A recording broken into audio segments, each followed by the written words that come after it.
saging. Araw-araw kasi ako nagbabananakyo sa amin, sa bayan. Binibinta ko, nilalako ko. Kaya araw-araw din akong mayroong dala rito na saging ng balat.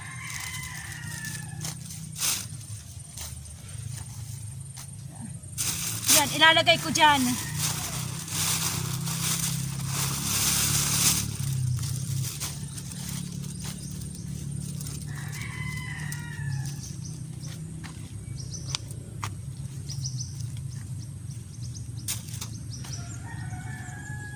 Matutuyot yan sa dyan.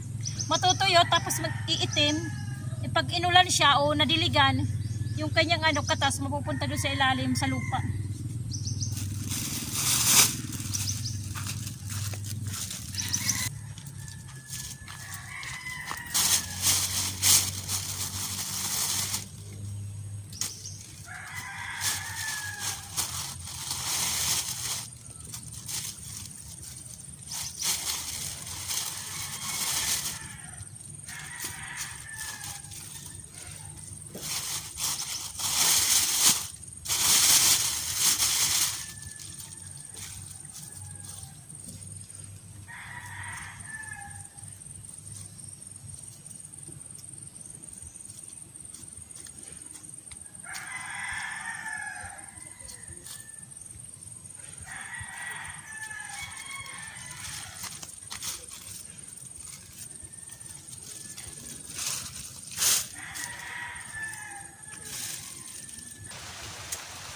Umuulan guys. Sakto pagdating ko dito umulan.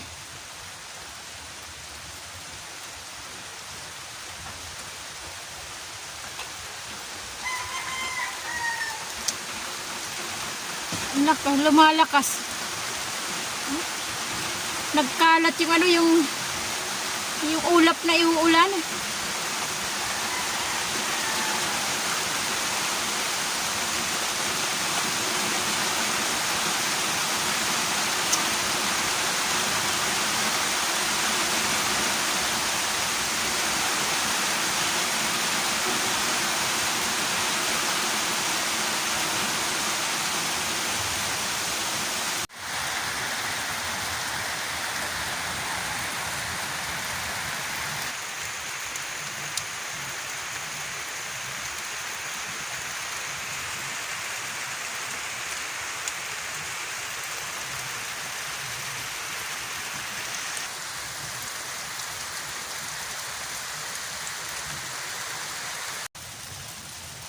Ang dilim ng ulap oh. Kumalat yung ulap oh.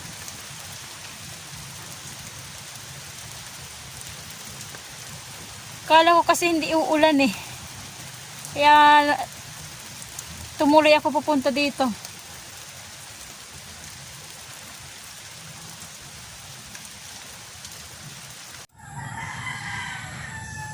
Yung nanditong upo, tumubo bali tumubo na yung pangalawa. Ayan o, yung isa. Yan. Ililipat natin doon sa kabila. Yung kabilang sako doon. Bali tatanggalin na natin yung isang puno. Pero nagsasanga pa rin siya, kaya lang hindi na maganda. Ililipat na lang natin siya yung isang tumubo para maging apat na ulit na puno. Kasi 4 na sako to eh. Lilipat natin guys. Bubunutin muna natin yung isang puno dito. Ayan. Okay pa naman siya yung puno niya. Mati-green pa. Medyo green pa. At saka mayroon pang tumutubo pa oh. May sumasanga oh. Ito oh. Sumasanga pa siya. Kaya lang parang hindi na maganda. Kaya bubunutin na lang natin to. Itong puno. Okay guys, saglit.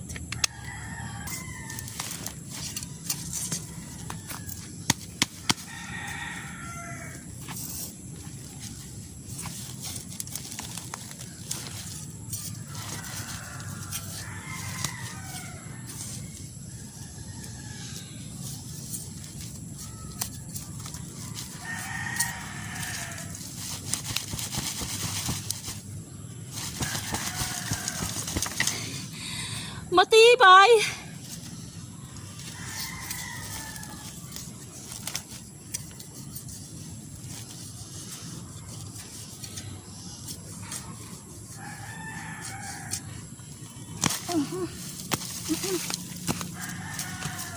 Ito guys, oh. Mayroon siyang ano, parang ano, bilog-bilog. Kanyang mga ugat. Ayan, oh.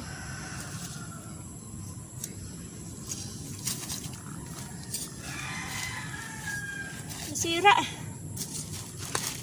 Nasira yung sako.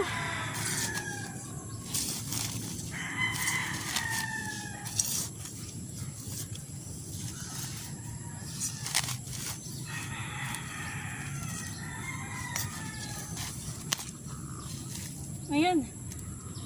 Yung kanyang ugat. Oh, bilog-bilog.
Ano na kasi yung sako eh.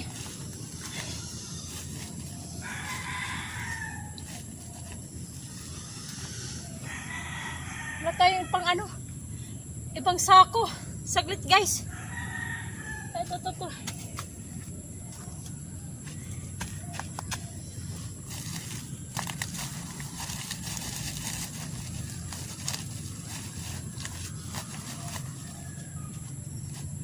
Natatapon yung lupa eh. Yan. Balik natin yung lupa.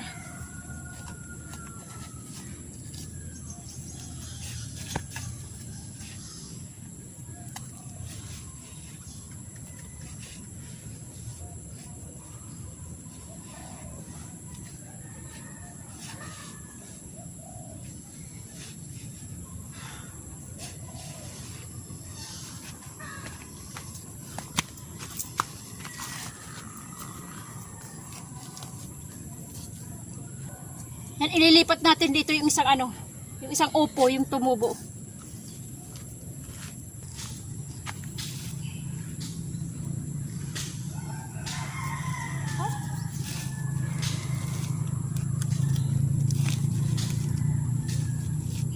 Ayan guys, oh.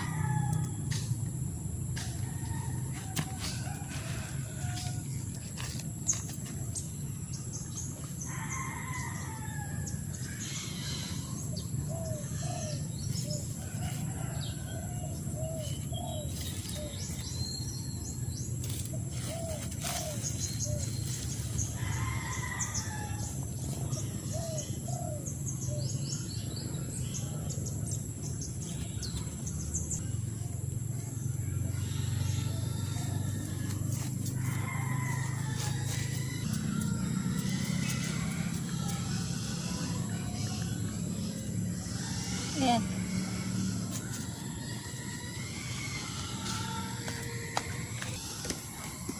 Okay guys, naitanim ko.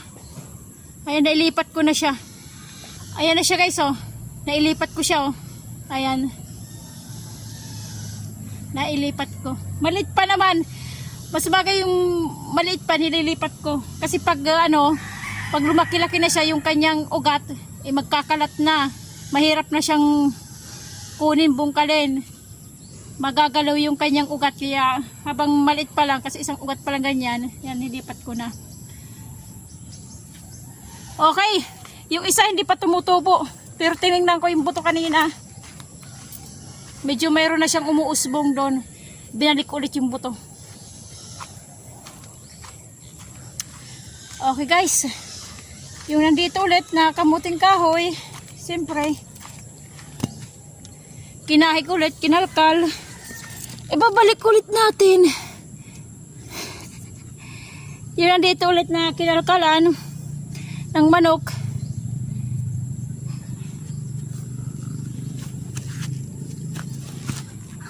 Yung kinalkalan ulit ng manok, yung kinahig, ibabalik natin ulit yung lupa. Yun. Yan ang trabaho natin. Magbalik ng lupa. Yung kanyang kinahig.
Parang ang init nung nung inulan.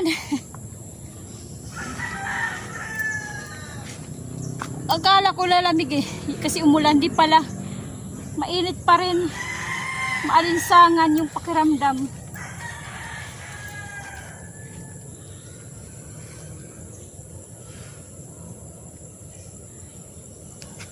Ang dami ko ng dito, damo.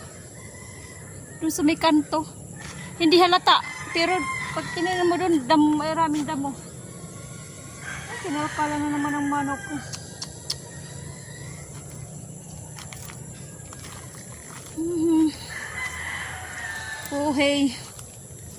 Buhay. Hi, buhay. Problema talaga yung manok nila.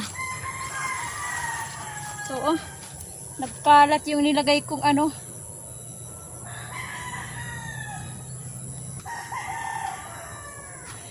yung nilagay kong saging, yung balat. Ayan, nagkalat. Dito sa may kalamansi. Pasaway itong manok na to. Kailan ko kaya mahuhuli yun? At lalagyan ko ng ng papaya. Pagsasabawan ko at lalagyan ko ng papaya. Maraming papaya doon sa bayan. Kaya lang pag nakikita ko tumatakbo agad Nagdiliparan Paano kaya mahuhuli?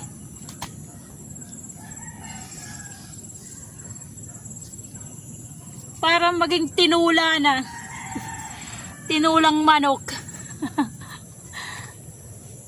Ewan ko lang pag hahanapin talaga ng may-ari pag ginawa ko ng tinula. Okay guys, madilim na, padilim. Dapat hapon na naman, madilim. Kasi nga yung ulan. Uulan. Kanina umulan, tapos ngayon uulan ulit yan. Alam niyo naman guys, kaya naglalakad lang pa uwi. Minsan, madilim na ako umuwi, gabi na.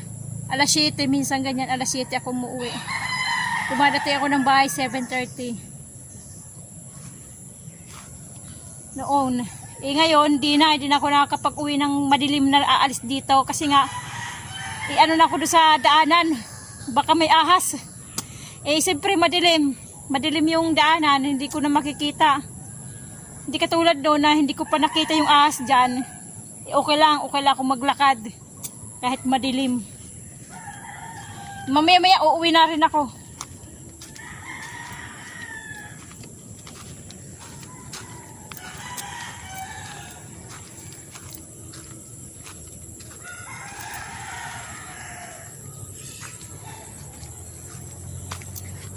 Naku, nagdidilim na naman dito. Naku, ulan na naman to. Abutan ako ng ulan sa kalsada. Sa daan. Okay guys. Hanggang dito na lang tayo. Dito ko na lang tatapos yung aking munting vlog-vlogan. Yung mga bagong silip pala ngayon, please subscribe para madagdagan naman tayo. Para umusad yung ating bilang ng ating subscriber. Tulungan nyo naman ako guys. Okay. Dito na lang tayo. Tatapusin. Thank you doon sa mga bagong subscriber ko. Okay, thank you. At saka sa dati, sa mga lumang subscriber, salamat na madami. Napapatingala ako sa mga ng ibon honey ng ibon eh.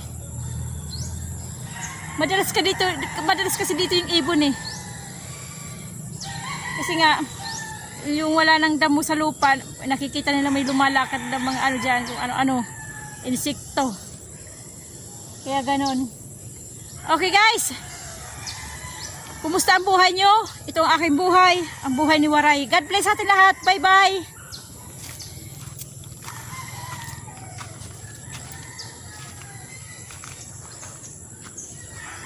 Hindi maganda yung pagkakaano ng lansones. Laging kinakain ng ng insekto. Iwan ko kung anong insekto. 3 yung puno na yan na lansones eh. Kahit yung aking malunggay pangit ng ang tubo eh.